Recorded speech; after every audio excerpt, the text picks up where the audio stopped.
বন্ধুরা বাবারা, তাফসিরে দুররে মানসুর খুলে দেখলাম গো, এমন একটা জমানা ছিল, একটা লোক, তার টাকা পয়সার কোনো অভাব ছিল না, তার ধনাঢ্য ব্যক্তি ছিল, সে এলাকার মই মুরব্বী মাতাব্বর ছিল, টাকা পয়সার দাদাজান কোনো অভাব ছিল না। আমার রব্বুল ইজ্জত তারে বড় সম্মানিত করেছেন, তাকে বলো বড় মানে বিশাল আকৃতির সম্পদ দান করেছেন। কিন্তু রব্বুল আলামিন তাকে এত কিছু দান করার পরেও ওই লোকটার একটা স্বভাব ছিল, এই লোকটার একটা খারাপ স্বভাব ছিল। এই লোকটা কি করত? এই লোকটা লাওয়াতাতের স্বভাব ছিল। এই লোকটার মধ্যে লাওয়াতাতের স্বভাব ছিল গো। লাওয়াতাত মানে কি? বলৎকারীর স্বভাব ছিল। রব্বুল ইজ্জত কি করলেন? তোমাকে এত ধনাঢ্য ব্যক্তি বানাইলাম, এত কিছু দান করলাম, তারপরেও আমি আল্লাহর শুকরিয়া তুমি আদায় করো না। আমার রব্বুল আলামিন কি করলেন? এই লোকটাকে একটা হাতিতে পরিণত করে দিলেন। একটাবার জুড়ে বলা যাবে কিনা আউযুবিল্লাহ। শুধু তাই নয় রে বাপ, একটু মনোযোগ দিয়ে মূল কথাটা বলার জন্য বলবো। দেখেন বাপ, এই যে চিড়িয়াখানার মধ্যে গেলে আমরা একটা পশু দেখতে পাই, একটা জীব দেখতে পাই, যেই জীবের নাম হচ্ছে কি বলে? ভল্লুক। একটা জীব আছে কি না? ভল্লুক আর ভাল্লুক বলেন। এই ভল্লুকটা সে এক সময় মানুষ ছিল বাপ, এই ভল্লুক নয়। ওই সময় যে ভল্লুক হয়েছিল, এই ভল্লুকটা একটা হিজড়া মানুষ ছিল, মানে নপুংসক ছিল। হিজড়া মানুষটা কি করত? হিজড়া বানানোর পরে এই হিজড়া মানুষটা মহিলাদের বেশ আশাক পরিধান করিয়া পুরুষদেরকে খারাপ নিয়তে আহ্বান করত। আমার রব্বুল ইজ্জত কোন মানুষকে হিজড়া বানানোর মাধ্যমে, কোন মানুষকে অন্ধ বানাইয়া, কোন মানুষকে ল্যাংড়া বানাইয়া, কোন মানুষকে সন্তান দিয়া, কোন মানুষকে সন্তান না দিয়া পরীক্ষা করেন। ঠিক না ঠিক? হিজড়া মানুষটা মহিলাদের বেশ আশাক পরিধান কইরা পুরুষদেরকে খারাপ নিয়তে আহ্বান করত। আমার মাওলা কারীম বড় নারাজ হয়ে গেলেন, অসন্তুষ্ট হয়ে গেলেন। অসন্তুষ্ট হয়ে যাওয়ার পরে এই হিজড়া মানুষটাকে আমার আল্লাহ একটা ভল্লুক বানাইয়া দিলেন। আমার রব্বুল ইজ্জত নাক দিয়া কই, নবী গো, আপনার উম্মতের মধ্যে অত হিজড়া মানুষ থাকবে নবী গো। আপনার উম্মতের মধ্যে যারা হিজড়া মানুষ, তারা পুরুষদেরকে খারাপ নিয়তে আহ্বান করবে। এখন কিন্তু বাংলাদেশে এটা হচ্ছে কি হচ্ছে না? হিজড়া মানুষগুলো পুরুষদেরকে, বিভিন্ন মানুষদেরকে খারাপ ইঙ্গিতে খারাপ ভাবে আহ্বান করে, খারাপ কাজে লিপ্ত হওয়ার জন্য গো, জেনার কাছে লিপ্ত হওয়ার জন্য। কিন্তু রহমাতুল লিল আলামিন নবীকে, নবীর উম্মতকে তো আমার আল্লাহ এখনো পর্যন্ত ভল্লুক বানাইয়া দেয় নাই। নবী আমার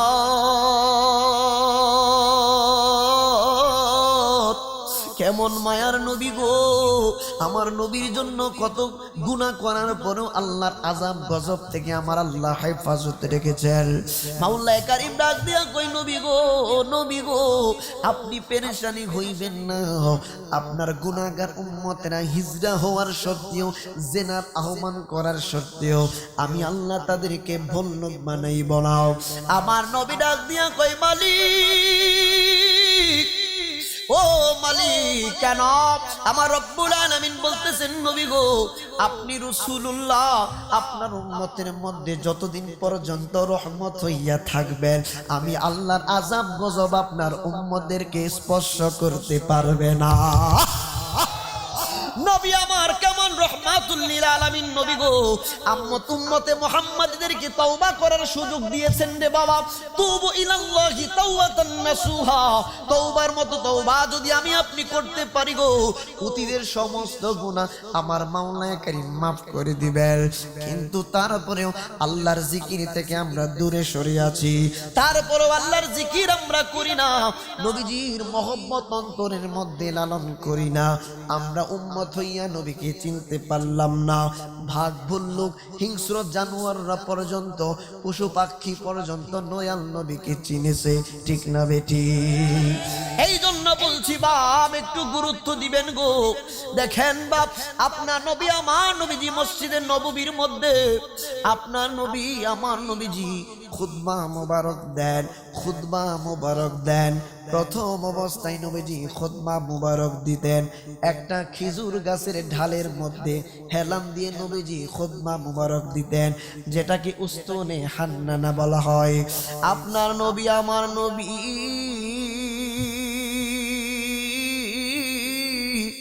উস্তুনে হান্নানার মধ্যে ঢালান দিয়া গো, আমার নবী হেলান মুবারক দিয়া উস্তুনে হান্নানার উপরে খুতবা মুবারক দেন। সমস্ত সাহাবাকেরা নূরের নবীজির নূরানি চরণ মুবারক দেখে দেখে, চেহারা মুবারক দেখে দেখে নিজেদের জীবনকে তারা ধন্য করতে লাগলেন। আপনার নবী আমার নবীজির এই যে উস্তুনে হান্নানার উপরে হেলান মুবারক দিয়ে খুতবা মুবারক দেন রে বাবা, আমরা প্রত্যেকটা মসজিদে মসজিদে কাঠের মিম্বরের উপরে দাঁড়াইয়া দাঁড়াইয়া খুতবা দেয়, ঠিক না বেটি? কিন্তু দয়াল নবীজির ওই সময়ে কোনো কাঠের মিম্বর মুবারক ছিল না গো। আপনার নবী আমার নবীজি খেজুর গাছ, যার কোনো খেজুর গাছের ডালের কোনো প্রাণ নাই, জীবন নাই, কোনো কিছুই নাই। আপনার নবী আমার নবীজি খুতবা মুবারক প্রতি সপ্তাহে দেন, কিন্তু একটা বছর যেই মাত্র কেটে গেল, কেটে যাওয়ার পরে দয়াল নবীজি একজন আশেক মহিলা সারা জীবন শুনেছেন, কিন্তু এই যে মিম্বর মুবারক কেডাই বানাইছে সেটা কিন্তু কম বেশি কেউই জানি না। আপনার নবী আমার নবীজির একজন প্রেমিক, একজন মহিলা দয়াল নবীজিকে বড় মহব্বত করতেন, ওনার নাম হচ্ছে আয়েশা। সুবহানাল্লাহ, ওনার নাম হচ্ছে আয়েশা রে বাপ। ওই মহিলাটা কি করলো রে বাবা, গাবা নামক বন থেকে, গাবা ইতিহাস, গাবা নামক বন থেকে আপনার নবী আমার নবীজির জন্য একটা মিম্বর মুবারক তৈরি করলেন, একটা মিম্বর মুবারক তৈরি করলেন। আপনার নবী আমার নবী রহমাতুল লিল আলামিন নবীজি এই আশেক মহিলাটা আয়েশা ডাক দিয়া কই, শুনো, আমি গাবা নামক বনের মধ্যে চইলা গেছি গো, যাইয়া দেখি ঝাউ গাছ একটা, ঝাউ গাছ একটা গাছের নাম, ওই ঝাউ গাছের কাঠ দিয়া আমার নবীর জন্য 3 সিঁড়ি বিশিষ্ট একটা মিম্বর তৈরি করলেন। ঝাউ গাছের কাঠ মুবারক দিয়া আপনার নবী আমার নবীজির জন্য গো একটা 3 সিঁড়ি বিশিষ্ট একটা মিম্বর মুবারক তৈরি করলেন। আমার নবী আপনার নবীজির কদম মুবারকে নিয়ে গেলেন। নবী গো,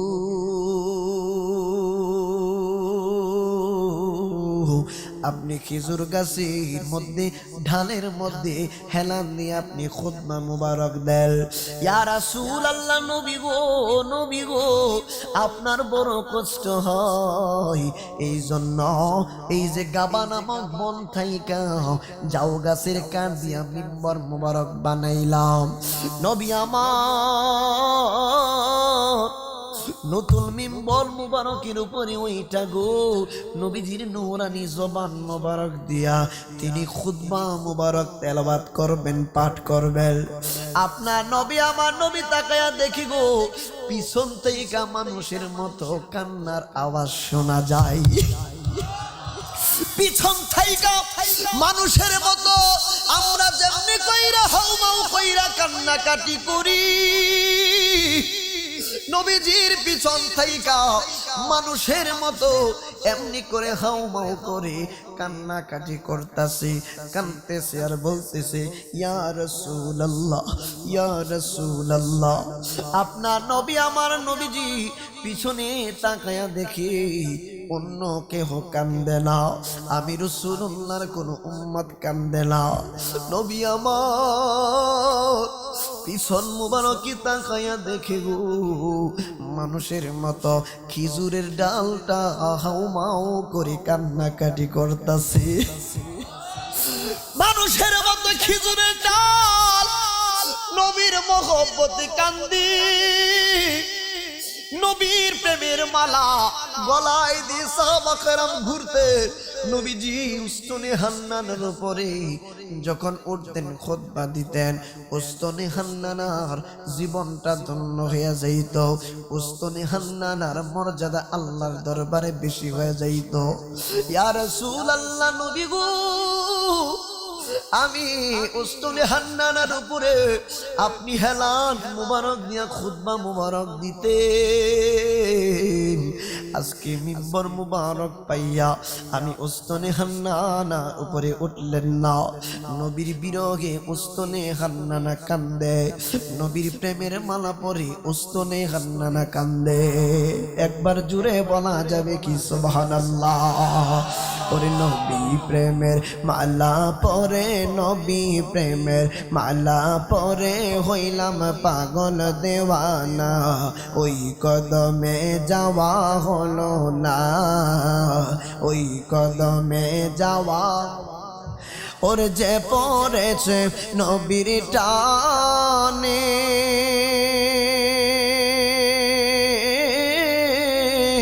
ওরে সেই তো নবীর কদর জানে গো, ওরে যে পড়েছে নবীর টানে, ওরে সেই তো নবীর কদর জানে গো।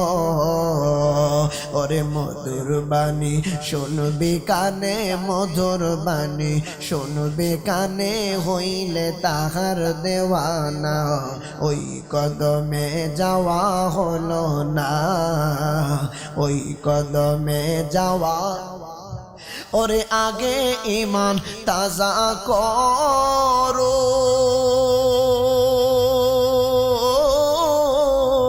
ওরে পরে রোজা নামাজ পড়ো গো, ওরে আগে ঈমান তাজা করো, ওরে পরে রোজা নামাজ পড়ো গো। ওরে ঈমান হলো নূর নবীজি, ঈমান হলো নূর নবীজি, কোরআন হাদিস দেখো না, ওই কদমে যাওয়া না, ওই কদমে যাওয়া। আপনার নবী আমার নবী রহমাতুল লিল আলামিন নবী গো, কত রহমতের নবী আমার জন্য, যেমন আপনার নবী আমার নবী রহমত। একটা খেজুর গাছের ঢালের জন্য কিন্তু নবীজি রহমত। কেন বলেছিলাম? আমার আল্লাহ বলেছেন আলহামদুলিল্লাহি রাব্বিল আলামিন। রব্বুল আলামিন সমস্ত সৃষ্টির রব হচ্ছেন আমার আল্লাহ, স্রষ্টা হচ্ছেন আমার আল্লাহ, খালেক হচ্ছেন আমার আল্লাহ। সমস্ত মাখলুকের স্রষ্টা যেমন আমার আল্লাহ গো, সমগ্র মাখলুকের রহমত হচ্ছে আমার নবী আপনার নবীজি। আমার আল্লাহ সৃষ্টি করলেন খেজুর গাছ, আমার আল্লাহ সৃষ্টি করলেন খেজুর গাছ, ওই খেজুর গাছের রহমত কিন্তু আমার নবী আপনার নবীজি। উস্তনে হান্নানার কান্না দেখে আপনার নবী আমার নবী ডাক দিয়া বললেন, রে উস্তনে হান্নানা রে, এমনিতে মানুষের মতো কেন হাউমাউ করে কান্দো? উস্তনে হান্নানা ডাক দিয়া বললেন, নবী গো, এতদিন পর্যন্ত আমি খেজুর গাছের ডালের মধ্যে আপনি হেলান মুবারক দিয়া খুতবা মুবারক দিতেন। ইয়া রাসূলুল্লাহ, নবী গো, নবী গো, আজকে আপনি এই যে নতুন মিম্বর পাইয়া আমি উস্তনে হান্নানার উপরে হেলান দেন নাই, আমি উস্তনে হান্নানার তো ভালো লাগে না। আমার নবী আপনার নবীজি দেখলেন গো, উস্তনে হান্নানার কান্না থামানো যায় না। নবী আমার উস্তনে হান্নানার মোহব্বত দেখা ভালোবাসার দিকে তাকাইয়া আমার নবী উস্তনে হান্নানাকে বলে, এ উস্তনে হান্নানা, আমি দয়াল নবী কথা দিলাম কাল কিয়ামতের ময়দানে, হাসরের ময়দানে তুমি উস্তনে হান্নানাকে আমি দয়াল নবীজির সঙ্গে রাখবো। এই উস্তনে হান্নানা, হাসরের ময়দানে আমি রাসূলুল্লাহর সঙ্গে তুমি থাকবা। তাইলে এখান থেকে একটা বিষয় পরিষ্কার বোঝা যায়, আপনার নামাজ কমতি হতে পারে, আপনার রোজার কমতি হতে পারে, আপনার হজ যাকাতের কমতি হতে পারে, আপনার দান সদকা কম করতে পারে, আপনার নেক আমল কম হতে পারে, কিন্তু আল্লাহর কসম নবীর মহব্বত, নবীর ইশক যার অন্তরে বেশি পরিমাণ থাকবো, হাসরের ময়দানে তার সঙ্গে আমার দয়াল নবীজির অন্যরকম কানেকশন থাকবে। কেন বাপ, কেন বাপ? আমার নবী হাদিস মুবারকের মধ্যে দু ইরশাদ ফরমাইছেন, ইয়া রাসূলুল্লাহ, নবী গো কি বলেছেন? নবী আমার ডাক দিয়া বলতেছেন, হাসরের ময়দানে আমার উম্মত, ওই সকল উম্মতরা আমি রাসূলুল্লাহর সবচাইতে কাছে থাকবে, এই উম্মতরা আমি দয়াল নবীজির প্রতি বেশি বেশি পরিমাণে দুরূদ আর সালাম পড়ব। আরো জোরে বলুন, ঠিক না বেঠে? ইয়া রাসূলুল্লাহ, নবী গো, ইয়া হাবিবাল্লাহ, নবী গো, উস্তনে হান্নানা যেই মাত্র নবীজি বললেন হাসরের ময়দানের মধ্যে আমি রাসূলুল্লাহর সঙ্গে তুমি থাকবা, উস্তনে হান্নানার কান্না ভেঙে দিল, উস্তনে হান্নানার কান্না বন্ধ হয়ে গেল। আপনার নবী, আমার নবীজি হযরতে সিদ্দিক আকবর, হযরতে সিদ্দিক আকবর, হযরতে আলী মুর্তজা রাদিয়াল্লাহু তাআলা আনহুকে লইয়া গো আমার নবী ডাক দিয়ে বললেন, আবু বকর, ও আলী রে, চলো না অমুক সাহাবীর বাড়িতে যাইব। আমার নবীজি হযরতে আবু বকরকে লইয়া, হযরতে আলীকে লইয়া একজন সাহাবীর বাড়ির দিকে রওনা হয়ে গেলেন। আপনার নবী, আমার নবীজি সাহাবীর বাড়ির সামনে যাইয়া গো আমার নবী উম্মতকে কি শিক্ষা দিয়ে গেছেন? আমার নবী সাহাবীর বাড়ির সামনে যাইয়া আমার নবীজি সর্বপ্রথম সালাম দিলেন, আসসালামু আলাইকুম ওয়া রাহমাতুল্লাহ। আমার দয়াল নবীজি উম্মতে মুহাম্মাদীকে শিক্ষা দিয়েছেন, কারো বাড়িতে যাওয়ার পরে সর্বপ্রথম ভিতরে প্রবেশ করার পূর্বে মুসলমান হইলে সে সালাম দিব। ঠিক না বেঠে? মুসলমান হইলে সে প্রথমে সালাম দিবে। বাপ খুব মনোযোগ, আমার নবী, আপনার নবীজি সালাম মুবারক দিলেন, ভিতর থেকে সাহাবী সালামের জবাব মুবারক দিলেন। আমার নবীকে দেখা মাত্র সাহাবী আনন্দের হিল্লোল বয়ে গেল। সাহাবী কি করবে, উপরে উঠবে নাকি কোথায় যাবে বুঝতে পারতেছে না। সাহাবী ডাক দিয়া কই, নবীজি আমি অনেক দিন যাবত গো আমি মনে মনে ধারণা পোষণ করেছিলাম রহমাতুল লিল আলামিন নবীজি যদি আমি সাহাবী এই ভাঙ্গা করে একদিন মেহমান হইয়া আসতো, আমি সাহাবীর জীবন ধন্য হইয়া যাইত। নবীর জন্য সাহাবা কেরাম কত পাগল। আমরা এই কলির যুগে আইসা নবী নবী করলে অনেকে কয় বিদআত, বলে কিনা? আমার বন্ধুরা, বাবারা, এই যে দেখেন রে বাপ, এই লিফলেটের মধ্যে জ্ঞানী মানুষ বুঝবেন, লিফলেটের মধ্যে সভাপতির নাম বড় করে লেখা হয়, লিফলেটের মধ্যে সহসভাপতির নামের জায়গা হয়, লিফলেটের মধ্যে প্রধান অতিথির নাম বড় করে জায়গা পাইল, লিফলেটের মধ্যে প্রধান বক্তার নাম বড় করে জায়গা পাইল, লিফলেটের মধ্যে আমি আশরাফুল হক জয়নগরীর নাম বড় করে লিখলেন, বিশেষ অতিথির নাম বড় করে লিখলেন, ইমাম মহোদয়ের নাম লিখলেন।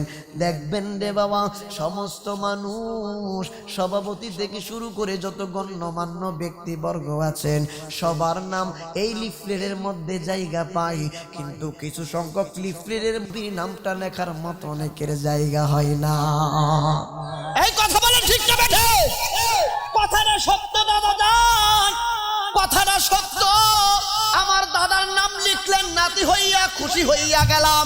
আমি বক্তার বক্তার নাম মনে করে লিখলেন, আমি বক্তা দেইকা খুশি হইয়া গেলাম। নেতার নাম মনে করে লিখলেন, নেতা আইসা 20,000 জায়গায় 30,000 টাকা দান করলো। কিন্তু মনে রাখবেন, যেই নবীর নাম দিয়া এই মাহফিলটা সাজাইলেন, নবীর মাহফিল কইয়া স্লোগান দিলেন, সবার নাম লিফলেটের মধ্যে জায়গা পায়। কিন্তু আফসোসের বিষয়, এমন কিছু বেয়াদব আছে, সবার নাম দিতে পারে কিন্তু নবীর নামটা দিতে সংকোচ করে। ঠিক না বেঠে? এখন আসুন, আল্লাহু আকবার।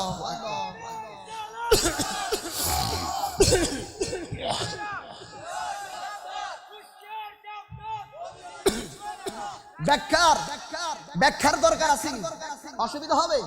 ব্যাখ্যার দরকার আসেনি, দলিলের দরকার আসেনি।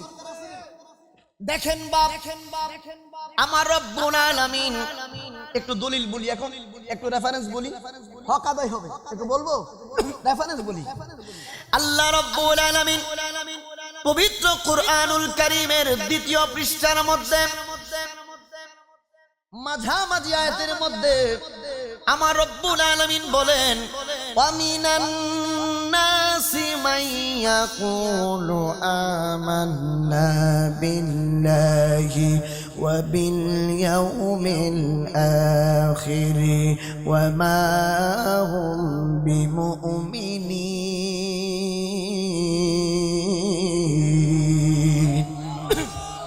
আল্লাহ বলতেছেন, একদম খুব সরল ভাষায় তরজমা করছি, ওয়ামিনান নাসি, মানুষের মধ্যে কিছু লোক আছে, আন্না সমস্ত মানুষ বুঝাবে, মানুষের মধ্যে, সমস্ত মানুষের মধ্যে গো, বুদ্ধ জাতি তারাও মানুষ, হিন্দু জাতি তারাও মানুষ, খ্রিস্টান জাতি তারাও মানুষ, মুসলিম জাতি তারাও মানুষ।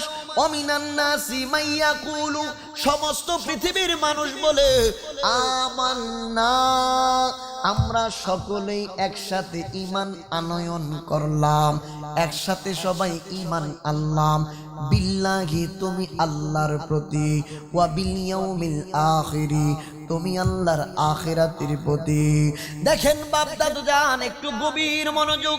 আল্লাহ বলছেন, সমস্ত মানুষেরা, খ্রিস্টান হোক, বুদ্ধ হোক, মুসলিম হোক, হিন্দু হোক, যাই হোক না কেন, সমস্ত পৃথিবীর মানুষ এক বাক্যে স্বীকার করছে গো, আমরা সকলেই ঈমান আনলাম, বিল্লাহি, তুমি আল্লাহর প্রতি, ওয়া বিল ইয়াউমিল আখিরি, তুমি আল্লাহর আখিরাতের প্রতি। আমার আল্লাহ ডাক দিয়া বললেন, নবী গো,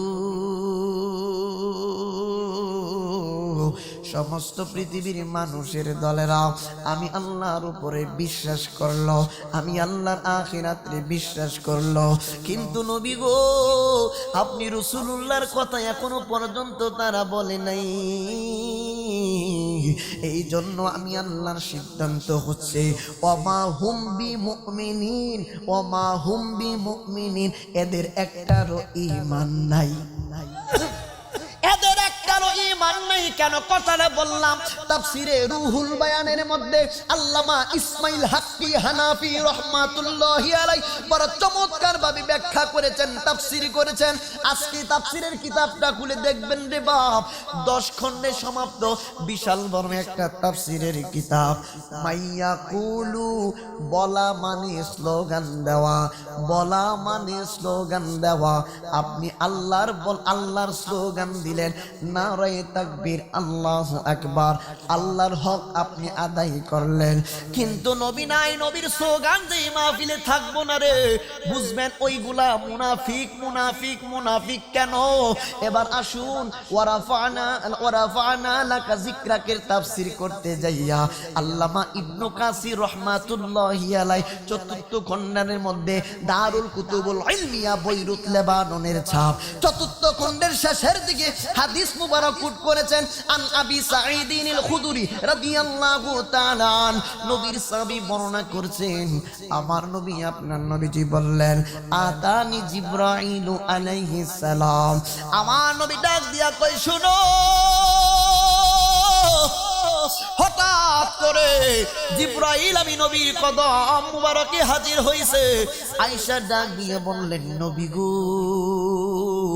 আপনি জানেননি আপনার সম্মান আজমত আপনার মর্যাদা আমার আল্লাহ কিভাবে বাড়িয়ে দিয়েছেন।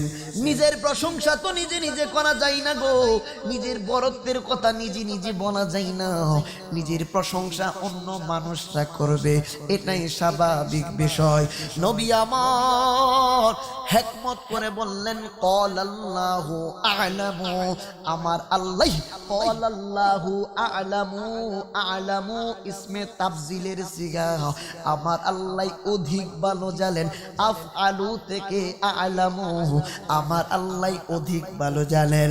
জিবরাইল ডাক দিয়া কই নবীজি আল্লাহ সিদ্ধান্ত নিয়েছে নবী গো, ইদা যুকিরতু যুকিরতা মাই, যত জায়গায় আল্লাহর স্লোগান চলবো, যতবার আল্লাহর স্লোগান চলবো, তত জায়গায় ততবার আপনি রাসূলুল্লাহর রিসালাতের স্লোগানও থাকতে হবে।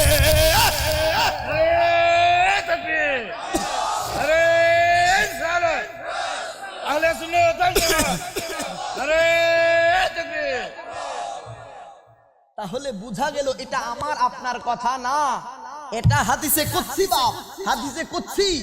আমার আল্লাহর সিদ্ধান্ত, আল্লাহর স্লোগান নারে তাকবীর, আল্লাহু আকবার বললে নারে রিসালাত ইয়া রাসূলুল্লাহ অটোমেটিক্যালি বলতে হবে।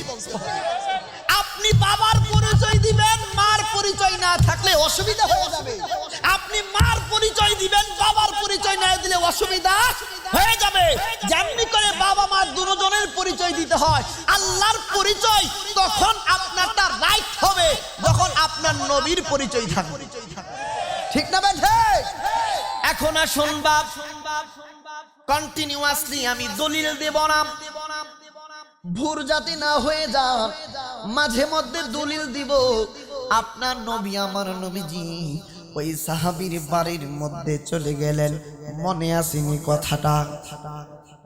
আমার নবী আপনার নবীজি সাহাবীর বাড়ির মধ্যে চলে গেছে গো, যাই আমার নবী আপনার নবীজি সাহাবীর বাড়ির মধ্যে মেহমান হয়ে গেলেন। মেহমান হয়ে যাওয়ার পরে আমার নবী আপনার নবীজি সাহাবীর বাড়ির মধ্যে বিশ্রাম নিচ্ছেন। সাহাবী ডাক দিয়া কই নবীজি আমার বাড়িতে মেহমানদারি করার জন্য গো, যেই পরিমাণ খাবার আমাদের বাসায় বলি, যেই পরিমাণ খাবার মেহমানদারি করার জন্য যাহা যাহা কিছু ছিল আমি প্রতিবেশীর সাথে দান করে দিয়েছি, প্রতিবেশীর সঙ্গে প্রতিবেশীদেরকে আমি দিয়ে দিয়েছি। আমার নবী ডাক দিয়ে বললেন ঠিক আছে, তুমি বড়ই ভালো কাজ করেছ, তুমি বড় আশ্চর্য কাজ করেছ। কেন দাদা জানেননি? বুখারী মুসলিম বিল ইত্তেফাক, বুখারীতে হাদিসটা আছে, মুসলিমের মধ্যে হাদিসটা আছে, মিশকাতুল মাসাবির মধ্যে খুতিবে তিবরিজি রাহমাতুল্লাহি আলাইহি বড় চমৎকার ভাবে হাদিস মুবারক কোট করেছেন। আমার নবী আপনার নবীকে সাহাবীরা প্রশ্ন করলেন আইয়ুল ইসলামি খায়রুন, আইয়ুল ইসলামি খায়রুন, নবী গো ইসলামের মধ্যে উত্তম কাজ কোনটা, ইসলামের মধ্যে খয়ের কাজ কোনটা? নবী আমার ডাক দিয়া বললেন সাহাবীরা রে, ইসলামের মধ্যে প্রথম খয়ের ভালো কাজ উত্তম কাজ হচ্ছে তুতঈমুত তাআমা, তুতঈমুত তাআমা, তোমরা একে অপরকে খাবার দিবে খাওয়ানোর জন্য।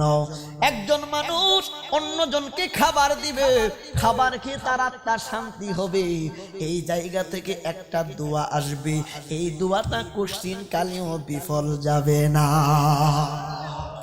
নবী আমার ডাক দিয়া বললেন এ সাহাবীরা শুধু তাই নয়, তোমরা যাদেরকে চিনো এবং যাদেরকে চিনো না তাদের সকলকে তোমরা সালাম প্রদান করবে।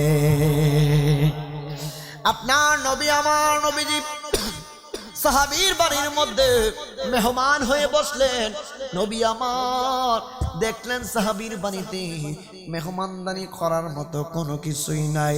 আপনার নবী আমার নবীজি ডাক দিলেন, এ সাহাবী, তোমার ঘরের কোণারের মধ্যে, তোমার ঘরের কর্নারের মধ্যে একটা খেজুর গাছ আমি দয়াল নবী দেখতে পাচ্ছি। কেমন রহমত, আমরা রহমতুল লিল আলামিন নবী পাইছি রে। আমার নবী বললেন, হে সাহাবী, তোমার খেজুর গাছ থেকে কিছু খেজুর পেরে আনো, কিছু খেজুর দিয়ে আমি দয়াল নবীজি সহ সাহাবীদের আপ্যায়ন করবা। ওই সাহাবী ডাক দিয়া কই, নবীজি, ইয়া রাসূলুল্লাহ, নবী গো, অনেক বছর হইয়া গেছে এই খেজুর গাছের মধ্যে কোনো খেজুর ধরে না। নবী গো, কোনদিন খেজুর ধরে না। আমার নবী বললেন, কি বলো? জি হ্যাঁ নবী, খেজুর গাছের মধ্যে খেজুর আসে না। আমার নবী শুধু আমার জন্য রহমত না, আমার নবী খেজুর গাছের জন্য কিন্তু রহমত। আমার নবী হযরতে আলীকে বললেন, আলী, লুটা মোবারক দিয়া, এক্সাম্পল লুটা মোবারক দিয়া, পাত্র দিয়া একটুখানি পানির ব্যবস্থা করো। ইয়া রাসূলুল্লাহ, নবীজি পানি মোবারক দিয়া কি করবেন গো? আমার নবী বললেন, আলী রে, আমি দয়াল নবীজি ওযু মোবারক করব। আমি দয়াল নবী ওযু মোবারক করব। হযরতে আলী রাদিয়াল্লাহু তাআলা নবীজির কদম মোবারকে ওযু মোবারকের পানি মোবারক নিয়ে আসলেন। আনার পরে নবীজির কদম মোবারকে দিলেন। আপনার নবী আমার নবী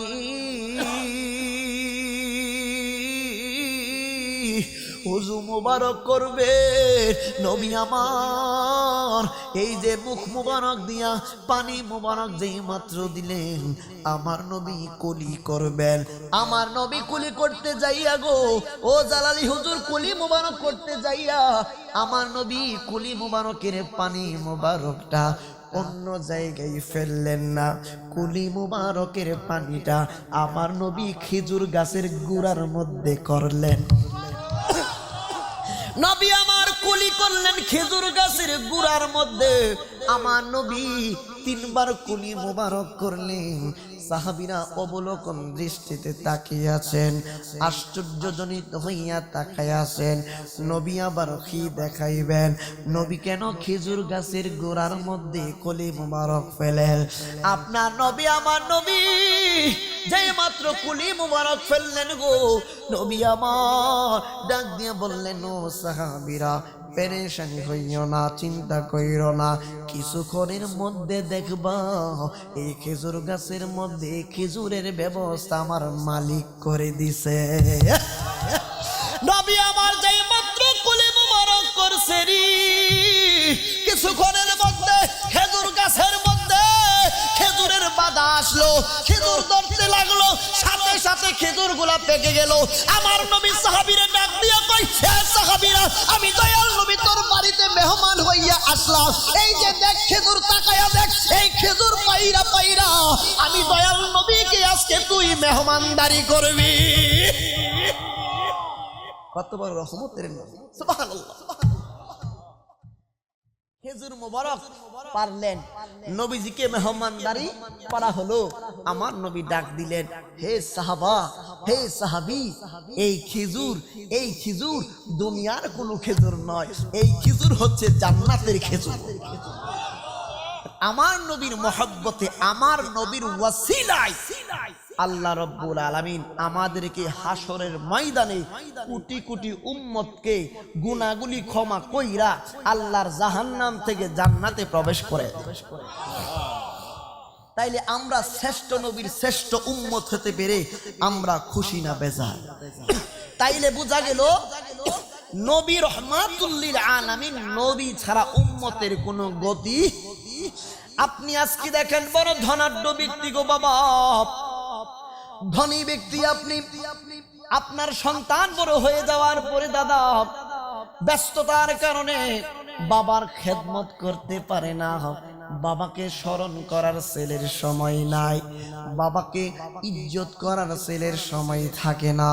ছেলে মেয়েকে মানুষ করার পরে গো বাবা বয়োজ্যেষ্ঠ বয়সে চশমা ছাড়া অনেক বাবারা চোখে দেখতে পাই না, দামি তেমন চশমা বাবারা দিতে পারে না, ম্যাক্সিমাম হইলে 500-1000 টাকার চশমা চোখের মধ্যে লাগায়। কিন্তু নিজের আপন সন্তানকে লালন পালন করে বড় অফিসার বানাইলে দেখবেন বাবা হাজার হাজার টাকা দিয়া নিজের স্ত্রীকে বড় গহনা কিনে দেয়, শাড়ি কিনে দেয়।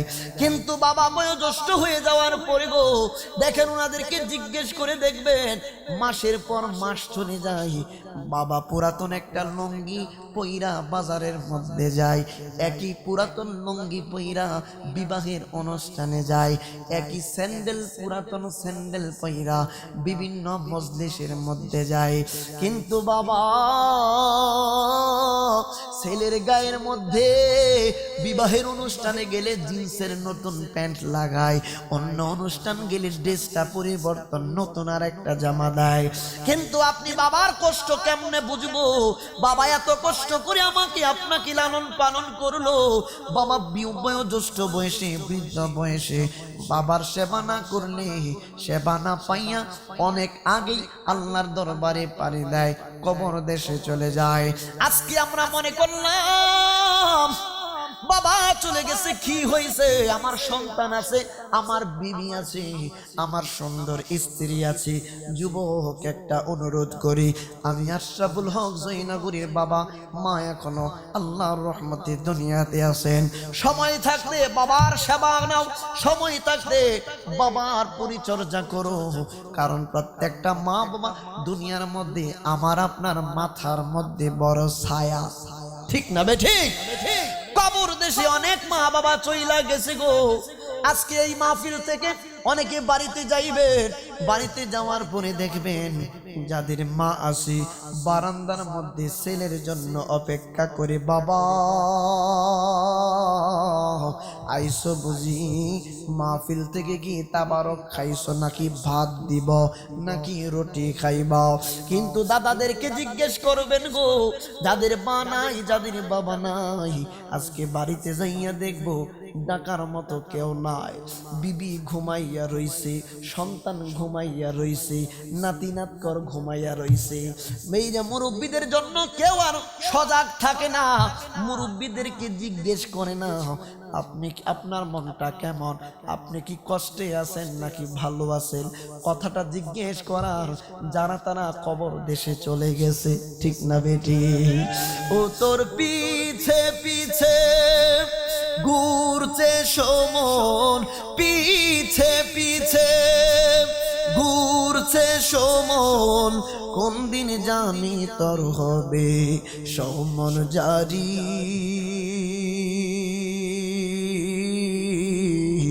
দেখ না মন ঝাঁক মারিয়ে দুনিয়াদারি, দেখ না মন ঝাঁক মারিয়ে দুনিয়াদারি। ভাই বন্ধু আর আপন জনা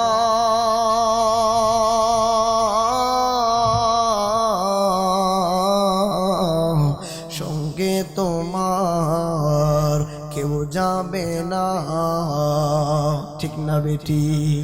ও তুমি আইসো একা যাইবা একা, আইসো একা যাইবা একা, সঙ্গে তোমার কেউ রবে না। দেখ না মন ঝাঁক মারিয়ে দুনিয়াদারি, ঠিক না বেটি? বাবা মা কেমন রে বাবা, একটু বুঝানোর জন্য বলছি, বুঝানোর জন্য বলছি রে বাপ।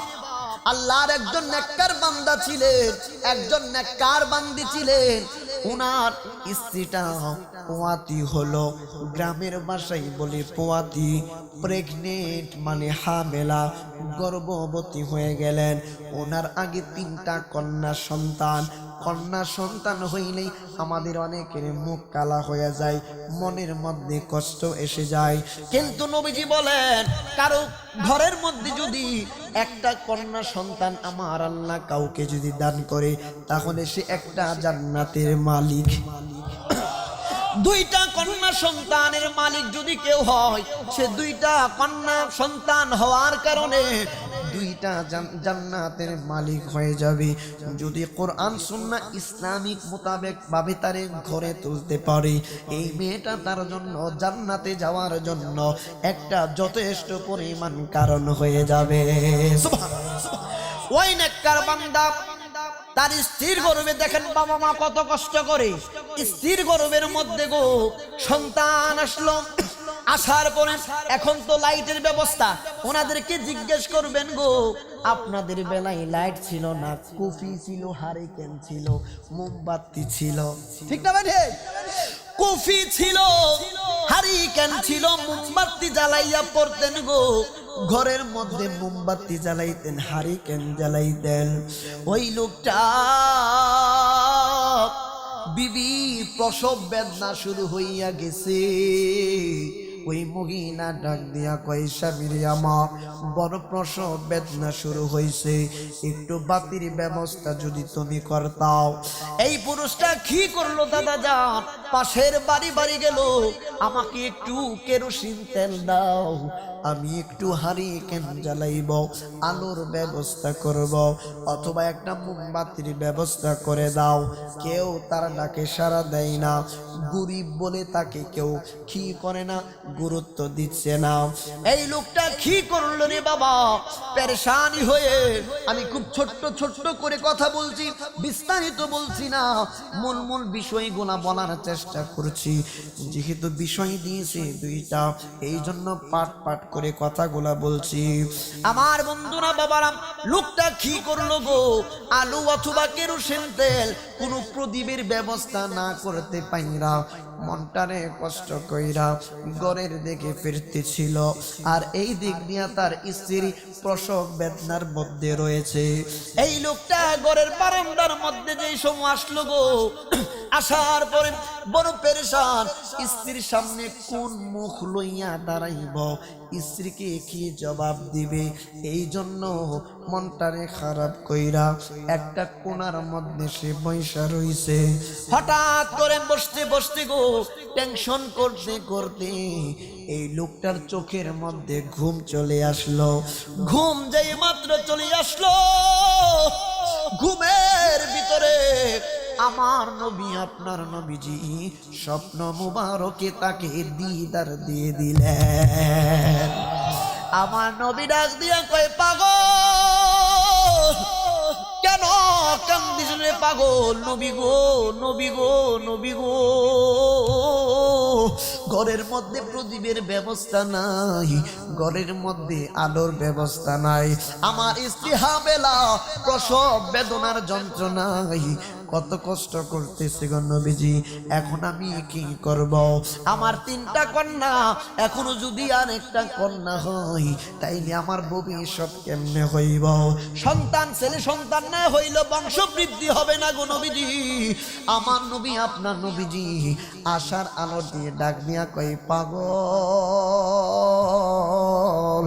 তোমার চতুর্থ সন্তানটাও কন্যাই হইব, তোমার চতুর্থ কন্যাটাও মেয়ে সন্তান হইব। ইয়া রাসূলুল্লাহ কি বলতেছেন? কই হ্যাঁ ঠিক বলতেছি, তোমার ছেলে সন্তান হইলে তোমার যতটুকু লাভ হইতো, আমি দয়াল নবী বলে গেলাম, তোমার এই চতুর্থ কন্যা মেয়েটা হওয়ার কারণে ইহকাল এবং পরকাল তোমার জন্য আমার আল্লাহ সুবাসিত আরামদায়ক করবেন। এমন একটা সন্তান দুনিয়ার বুকে আসবে গো, যেই সন্তানের জন্য সমস্ত পৃথিবীর মানুষ পাগল হয়ে যাবে, সমস্ত পৃথিবীর মানুষ তার নিয়ে আলোচনা করবে, গবেষণা করবে। তার জন্য কিয়ামতের ময়দানে আমার আল্লাহ তোমাদেরকে সহ আমার আল্লাহ তোমাদের সঙ্গে বড় ভালো আচরণ করবে। এই লোকটা স্বপ্ন যেই মাত্র ভেঙ্গে গেল গো, ওই দিক দিয়ে কি কাণ্ড হলো, ওই মহিলা ডাক দিয়া কই, আমার প্রসব বেদনা একদম লাশ পর্যন্ত যায়। এখন তো ডিজিটাল যুগ দাদা যান, সিজার মানে অপারেশন না করে সন্তান আসে না, ম্যাক্সিমাম সিজার অপারেশন করতে হয়। দাদাদের কি জিজ্ঞেস করবেন, আগের যুগে সিজার ছিল না, অপারেশন ছিল না, নর্মাল ডেলিভারি হইতো। এক একটা মহিলা 10 জন 8 জন 7 জন করে সন্তান প্রসব করত, ঠিক না দাদা? আমার নিজের ফুফুর সংখ্যা 8 জন। কয়জন? আমার নিজের ফুফুর সংখ্যা 8 জন, আমাদের বাপ চাচা 4 জন, মিলায়া 12 জন সন্তান। আমার দাদুর 12 জন সন্তান। আল্লাহ রব্বুল আলামিন আল্লাহর মেহেরবানিতে একজনেরও সিজার লাগে নাই। ওই সময় তো সিজারের ব্যবস্থাই ছিল না। আমার বন্ধুরা, বাবারা, এই জন্য নবী আমার ডাক দিয়ে বললেন, উম্মত শুনো, বেশি বেশি পরিমাণ সন্তান জন্ম দিতে পারে এমন নারী তোমরা বিবাহ করো। টাকা দেইকা বিবাহ কইরো না, দিনদার দেইকা তোমরা কন্যা নির্বাচন করিও। সুবহানাল্লাহ। আমার বন্ধুরা, বাবারা, এই মহিলাটা ডাক দিয়া কয়, আমার সন্তান প্রসব হইল। দাত্রী, এই যে দাত্রী মহিলা কি বলে আপনাদের দিকে, এই যে দাই মহিলা বা দাত্রী মহিলা যিনি সন্তান খালাস করেন, ওই মহিলার ব্যবস্থা ছিল না। ওই মহিলাটা, ওই মাটা ডাক দিয়া কয়, আমি আমার নিজের ডেলিভারি নিজে করলাম। আমার সন্তানের নারের সঙ্গে আমার নারের একটা সংযোগ থাকে, ওই নারটা নিজে নিজে কাটলাম, নিজে নিজে গিরু দিলাম, আমার সুতা পরিমাণ কোনো সমস্যা হইল না। ওই সন্তানের মা বাবা একসাথে যখন হইল গো, ওই মহিলার স্বামীকে ডাক দিয়া কই, স্বামী গো, আপনি এতক্ষণ কোথায় ছিলেন? কই, নাই নাই, প্রদীপের ব্যবস্থা নাই। কই, একটা সুসংবাদ আমার নবী আমাদেরকে দিয়া গেছে। কই, এই সন্তানের জন্য নাকি সমস্ত পৃথিবীবাসী পাগল থাকবে। আমাদের সন্তানের জন্য আমি তুমি কিয়ামতের ময়দানে নাকি আল্লাহর দরবারে বড় সম্মানিত হয়ে যাব, বড় মর্যাদাপূর্ণ মা বাবা হব। মা এবং বাবা দুইজনে মিল্লা চিন্তা করলেন, 3টা মেয়ে আগে আছে, এখন আরেকটা মেয়ে হইছে, এখন নাম কি রাখবা? বাবা অনেকক্ষণ চিন্তা ভাবনা কইরা মহিলাকে, স্ত্রীকে বললেন, স্ত্রী রে, যেহেতু 4র্থ নাম্বার সন্তান, 4 নাম্বার সন্তান, 4 সংখ্যার সঙ্গে মিলিত কইরা আমার কন্যার নাম রাখলাম রাবিয়া। এই তো রাবিয়া, রাবিয়া বুসরি গো, দুনিয়ার মধ্যে শুভ আগমন করলেন গো। খুব সংক্ষেপে বলছি, রাবিয়া বুসরির মা বাবা কিছুদিন পরে তিনারা মারা গেলেন। 4টা বোন একসাথে ফ্যামিলির মধ্যে থাকে। সবচাইতে ছোট বোন হযরতে রাবিয়া বুসরি। শুধু তাই নয় রে বাবা, ওলি আল্লাহদের ব্যাপারে আমি হাদিস বললে অনেকগুলো বলতে পারি। কুরআনুল কারীম থেকে ছোট্ট করে কয়েকটা বলি গো, হাদিস থেকে কয়েকটা হাদিস বলে দিয়ে যাই। আমার আল্লাহ পবিত্র কুরআনুল কারীমের মধ্যে ওলিদের ব্যাপারে কি বলেছেন? আমার আল্লাহ বললেন, আলা ইন্না আউলিয়া আল্লাহি লা খাউফুন আলাইহিম ওয়া লা হুম ইয়াহজানুন আল্লাযীনা আমানু ওয়া কানু ইয়াত্তাকুন।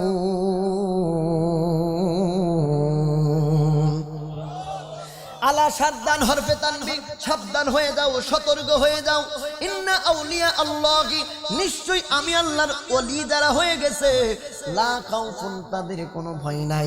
এখন বাসায় গিয়ে তাফসিরের কিতাবটা খুলবেন। তাফসিরের কিতাবের নাম হচ্ছে তাফসিরে জালালাইন শরীফ।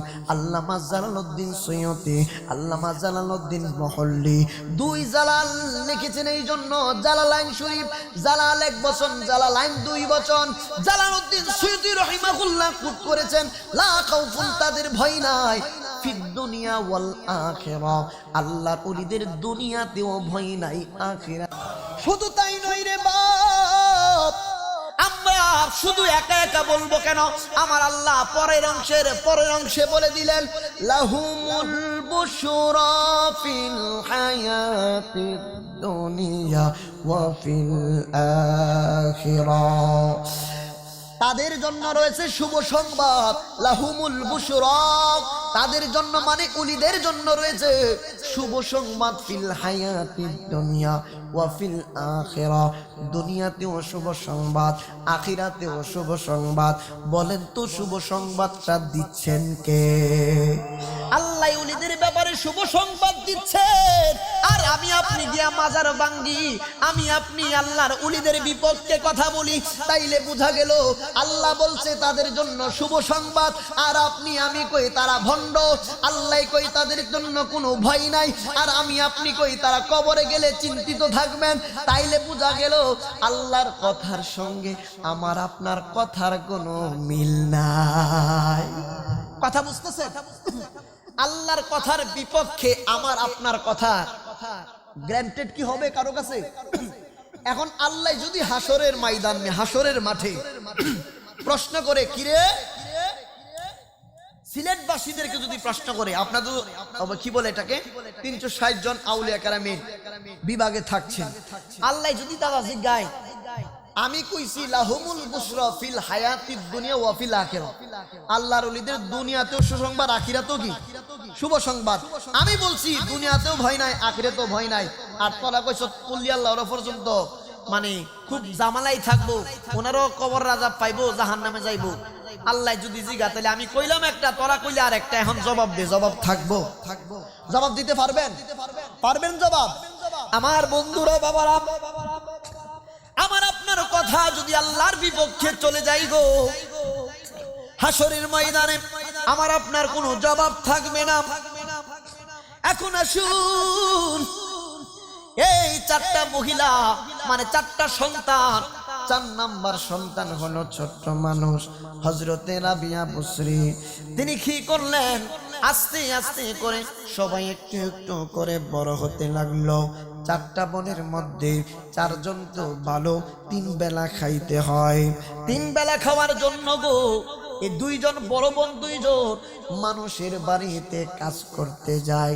সমস্ত দিন কাজ করার পরে বাসার মধ্যে কাজ করে আইসা 4টা বোন একসাথে খাবার খায়, 4টা বোন একসাথে ঘুমায়। হঠাৎ কইরা এলাকার মধ্যে বড় দুর্ভিক্ষ দেখা দিছে। দুর্ভিক্ষ দেওয়ার পরে ইঞ্জিনিয়ারিং টাইমে একটা বিষয় চালু হইয়া গেল। এই যে ডাকাত বলি আর দস্যু বলি গো, মানুষকে অপহরণ কইরা নিয়ে যেতে লাগলো। একজন মানুষকে তুলে নিয়ে অন্যজনের কাছে তারা বিক্রি করে দিতে লাগলো। রাবিয়া বুসরি সহ 4 জন বোন ঘরের মধ্যে ছোট্ট একটা কামরার মধ্যে আমার রব্বুল ইজ্জতের উপর ভরসা করে তারা ঘুমিয়ে রইলেন রে বাপ, ঘুমিয়ে রইলেন রে বাপ। হঠাৎ করে ঘুম থেকে ওইটা 2টা বোন বাড়ির বাহিরে গেল, ঘরের বাহিরে গেল। হাজতের তো একটা প্রয়োজন আছে। 2টা বোন যেই মাত্র বাহিরে গেছে গো, ডাকাতের দলেরা, দস্যুর দলেরা তারা 2টা বোনকে জোরপূর্বক ধরে নিয়ে গেল। কোথায় নিয়ে গেল কেউ বলতে পারে না। 2টা বোনকে আর পাওয়া যাচ্ছে না রে বাপ। ইঞ্জিনিয়ারিং টাইমে 2টা বোনকে যেই মাত্র অপহরণ করে নিয়ে যাওয়া হলো, রাবিয়া বুসরি তিনি কি করলেন রে? তিনি বড় খোঁজাখুঁজি করতে লাগলেন, কিন্তু 2টা বোনকে আর পাওয়া গেল না। কেন বাবা? মা বাবা মারা গেলে সন্তানদের মাথায় হাত বোলানোর মতো কোনো মানুষ থাকে না, ঠিক না বেটি? ওরে মায়ের কান্দন যাবজ্জীবন, ওরে 2-4 মাস বোনের কান্দন রে, ওরে ঘরের পরিবারের কান্দন কয়েক দিন পর থাকে না। জনম দুঃখিনী আমার গর্ভধারিণী মা, হাতে পায়ে তেল মাইখা মা দিত শক্ত করি, পেশাব পায়খানায় আমি মায়ের কোলেই করি। তবু আমার রাগ হইল বিজল গুয়ে মতে, আমার শুকনাই রাখিয়া মাই থাকে ভিজাতে। জয়নগরী বেবে বলে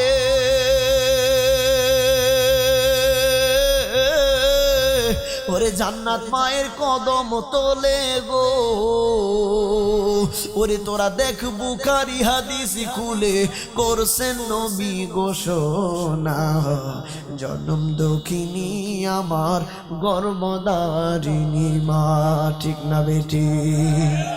আমার বন্ধুরা বাবারা, গভীর মনোযোগ, এইদিকে মনোযোগ দেন রে বাবা। আমার বন্ধুরা, ওই দুইটা বোন হারিয়ে গেল, দস্যুরা নিয়ে বিক্রি করে দিল, কোনো হদিস পাওয়া গেল না। রাবিয়া বসরি হচ্ছে সবচাইতে ছোট্ট সন্তান। হঠাৎ করে দিন যাইতে লাগলো রে বাপ, যাইতে লাগলো। ওই রাবিয়া বসরির বড় বোনটাও হঠাৎ কইরা ডাকাতের দলেরা, দস্যুর দলেরা এই কন্যাটাকেও নিয়ে গেল, অন্য জায়গার মধ্যে বিক্রি করে দিল। এখন রাবিয়া বসরি একা একা ঘরের মধ্যে একা একা কেমনে থাকবে? একা একা বসবাস করতে গেলে বড় ভয় রে বাবা। এই জমানার মধ্যেও কিন্তু বড় মুসিবত, মহিলাদের উপরে কত রকম বিপদের সম্মুখীন হতে হয়। রাবিয়া বসরি একা একা থাকে। হঠাৎ কইরা রাবিয়া বসরিকেও একজন ডাকাত দলে ছিনতাই করে নিয়ে গেল। নেওয়ার পরে একজন ধনী ব্যক্তির বাসার মধ্যে বিক্রি করে দিল। রাবিয়া বসরি ওই ধনী ব্যক্তির বাসার মধ্যে দাসী হিসেবে, বলে এই যে আমরা কাজের লোক হিসেবে কাজ করতে লাগলেন। রাবিয়া বসরি সমস্ত দিন কাজ করে, সমস্ত দিন কাজ করে। রাবিয়া বসরি সমস্ত দিন কাজ করার পরে গো, যখন রাত্রবেলা হয়ে যায়, রাবিয়া বসরি অল্প ঘুমাই, বাকি সমস্ত রাত আমার মাওলার ইবাদতের মধ্যে কাটিয়ে দেয়। আহারে রাবিয়া বসরির আব্বা দুনিয়াতে যদি থাকতো, রাবিয়ার অন্য বাসার মধ্যে কাজ করতে হইতো না। রাবিয়া বসরি বাবা মৃত্যুর পূর্বে কোনো পেরেশানি ছিল না, কারণ যারা নবীর স্বপ্ন যুগে দেখে তাদেরকে জাহান্নামের আগুন পর্যন্ত স্পর্শ করতে পারে না। রাবিয়া বসরি বাবা স্বপ্ন থেকে যখন ঘুম থেকে সজাগ হইতেন গো, আমার নবী আপনার নবীজিকে দেখা অসংখ্য আউলিয়া কেরামগণ কথাগুলি বলতেন। কবি নাথ মুস্তাফা সাল্লাল্লাহু আলাইহি ওয়াসাল্লাম যারা বেশি বেশি পরিমাণে লেখেন, এমন একজন কবি মনের মনে গুনগুনাইয়া লিখতেছেন, ও গো মায়ার নবী গো তুমি প্রেম শিখায়া কোথায় লুকাইলা বল, ও গো মায়ার নবী গো তুমি প্রেম শিখায়া লুকাইলা, আমরা কেমনে যাব তোমার কাছে নবী, কেমনে মার কাছে নবী কেমনে যাব, কাছে নবী স্বপ্নে এসে বলো না তুমি প্রেম শেখায়া লুকাইলা, ও গো মায়ার নবী গো তুমি প্রেম শেখায়া। রাবিয়া বসরি রাত্রি বেলা আল্লাহর জিকিরের মধ্যে দাঁড়িয়ে যাই গো, আল্লাহর ইবাদত বন্দেগি করে।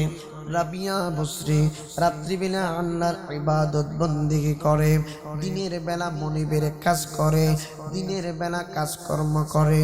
হঠাৎ কইরা রাবিয়া বসরি রাত্রিবেলা যেই মাত্র তিনি কর্ম করতেছেন, তার মালিক তার মনিবাই সাথেই খা ফেললো। কি ব্যাপার? সমস্ত দিন যেই মেয়েটা কাজকর্ম করার পরে রাত্রিবেলা বিশ্রাম নেওয়ার কথা, শরীরের মধ্যে ক্লান্তি আসার কথা, কিন্তু মেয়েটার শরীরের মধ্যে কোনো ক্লান্তি আসতেছে না। এনজিমিন টাইমে রাবিয়া বসরি ইবাদত দেখার পরে গো, এই লোকটা পরের দিন সকালবেলা ডাক দিয়ে বললেন, রাবিয়া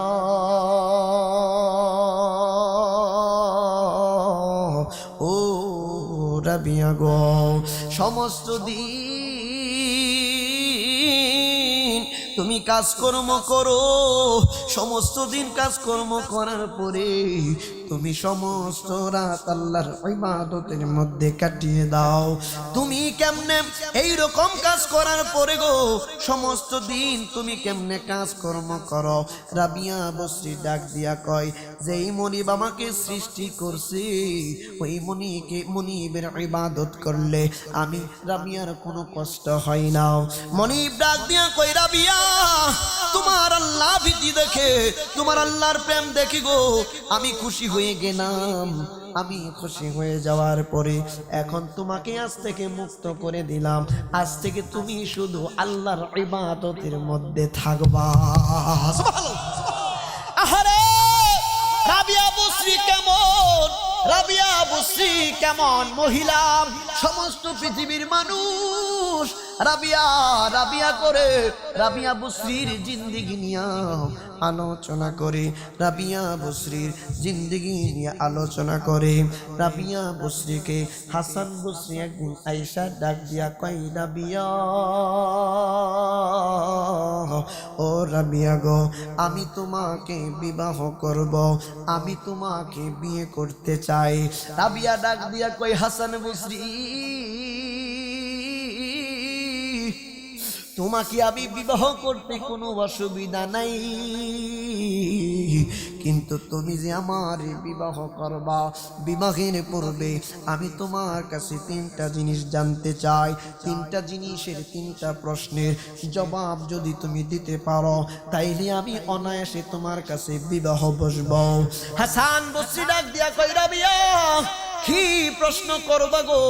রাবিয়া বসরি ডাক দিয়া কই, হাসান বসরি আমার এক নাম্বার প্রশ্ন হচ্ছে আমি জান্নাতে যাব নাকি জাহান্নামে যাব? তুমি হাসান বসরি আমাকে উত্তর দিতে হবে। কই দুই নাম্বার প্রশ্ন কি? কই দুই নাম্বার প্রশ্ন হলো আমার আমল নামা ডান হাতে আসবে নাকি বাম হাতে আসবে হাসরের ময়দানে? এটার জবাব ফাইনাল সিদ্ধান্ত তোমাকে দিতে হবে। হাসান বসরি ডাক দিয়া কই, রাবিয়া গো তোমার তিন নাম্বার প্রশ্ন কি? কই তিন নাম্বার প্রশ্ন হলো আমার কর্মফল যখন মাপা হবে মিজানের পাল্লায়, আমার নেকি গোনা যখন মাপতে শুরু করবে, আমার নেকির পাল্লা বাড়ি হবে নাকি বদির পাল্লা বাড়ি হবে, এটার ফয়সালা আজকে তোমাকে দিতে হবে। রাবিয়া বসরি ডাক দিয়া কই, হাসান বসরি আমার চার নাম্বার এক্সট্রা একটা প্রশ্ন করি গো। আমি যখন পুলসিরাত পাড়ি দিতে যাব, আমি পুলসিরাত পাড়ি দিতে পারবো কি পারবো না এটার জবাব আপনাকে দিতে হবে। যদি আপনি আমাকে এটার ফয়সালা দিতে পারেন তাইলে আমি রাবিয়া বসরি আপনার কাছে বিবাহ বসবো। হাসান বসরি ডাক দিয়া কই, রাবিয়া গো এটার ফয়সালা আমি কেমনে দিব? এখানে আসছে 10 মিনিট না বললেন? আচ্ছা ঠিক আছে, আচ্ছা ঠিক আছে, সকলে বলি মারহাবা। সময়ের সংকটের কারণে আমি আর আগে এগাতে পাচ্ছি না। আপনাদের সকলের কাছে দোয়া চাই। আমি আশরাফুল হক জয়নগরী, ইউটিউবে আমার অনেক আলোচনা আছে, আশরাফুল হক জয়নগরী লিখলেই পাবেন, অথবা শাহিন সুন্নি আপডেট চ্যানেল আছে ওইটা লিখলেই পাবেন। আল্লাহ রাব্বুল আলামিন আমাদের সকলকে কবুল করুক, আমিন বলেন। আল্লাহুম্মা সাল্লি আলা সাইয়্যিদিনা মুহাম্মাদিন ওয়া আলা সাইয়্যিদিনা মুহাম্মাদিন ওয়া বারিক ওয়া সাল্লিম। আস্তাগফিরুল্লাহ রাব্বি মিন কুল্লি যামবি ওয়া আতুবু ইলাইহি। নারে তাকবীর, নারে রিসালাত।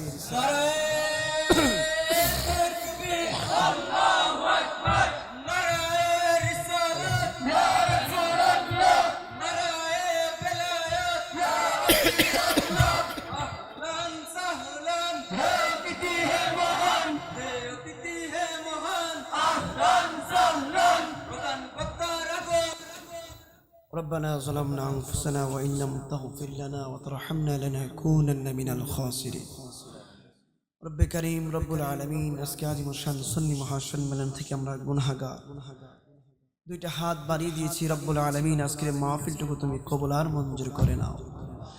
রব্বুল আলামিন অসংখ্য প্রবাসী ভাইয়েরা প্রবাসী ভাইরা রব্বুল আলামিন টাকা দিয়ে পয়সা দিয়ে, রব্বুল আলামিন যুবকরা শ্রম বুদ্ধি দিয়ে পরামর্শ দিয়ে মুরব্বীরা এই মাহফিলটুকু সাজিয়েছেন। প্রত্যেকজনের খেদমতকে তুমি এই রব্বুল আলামিন কবুল করে নাও। রব্বুল ইজ্জত, আমি মুসাফির মানুষ, গুনাহগার মানুষ, রব্বুল আলামিন আমি সহ এখানে যাদের আব্বা আম্মা এখনো জীবিত আছে তাদের হায়াতের মধ্যে আল্লাহ তুমি বরকত দান করে দাও। আমাদের প্রত্যেকটা যুবকদেরকে মা বাবার খেদমতদার হিসেবে কবুল করে নাও। রব্বুল আলামিন আমরা যারা হাত বাড়াইলাম আমি সহ সকলের জিন্দিগানির গুনাহগুলো মাফ করে দাও। আগামী বছর পর্যন্ত রব্বুল আলামিন আমাদের হায়াত তুমি বাড়িয়ে দাও। রব্বুল আলামিন সামনে রমজানুল মুবারক মাস আসতেছে, সেই পর্যন্ত হায়াত তুমি বাড়িয়ে দাও। রমজানের পরিপূর্ণ